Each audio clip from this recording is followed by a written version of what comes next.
मैले चाहिँ आज तपाईहरुलाई यस्तो एउटा कुरा देखाउँदैछु जुन चाहिँ नेपालमा धेरै युजफुल हुन सक्छ भन्ने मलाई लाग्दछ। हेर्नुस् यो ट्राइसाइकल हो। यो यसलाई चाहिँ मोडिफाई गरेर चाहिँ एउटा सानो कन्टेनर जस्तो बनाएको छ जुन चाहिँ यो चाहिँ इलेक्ट्रिक हो। यो चाहिँ ब्याट्रीबाट चल्छ, पेट्रोल डिजेलबाट चल्ने चाहिँ होइन। यो चाहिँ नेपालको विभिन्न ठाउँमा मैले देखेको छु यो ट्राइसाइकलहरु। सायद नेपालको काठमाडौँमा चाहिँ मैले देखेको छैन, तर काठमाडौँ बाहिर चाहिँ मैले यस्तो धेरै देखेको छु। काठमाडौँ बाहिर चाहिँ यो ट्राइसाइकल चाहिँ प्राय मान्छेहरू ओसार पसार गर्नको लागि चाहिँ युज गरिरहेको देखेको छु मैले, तर काठमाडौँमा चाहिँ मैले देखेको छैन।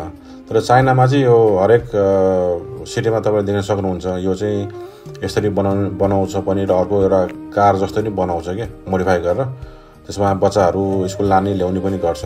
तर यो चाहिँ नेपालमा एकदम युजफुल छ, किन भन्दाखेरि यो चाहिँ सानो सामान बोकेर पसलमा लगेर चाहिँ सामान बेच्न सकिन्छ। अनि पानी पर्दा पनि सामानहरू नभिज्ने हुन्छ।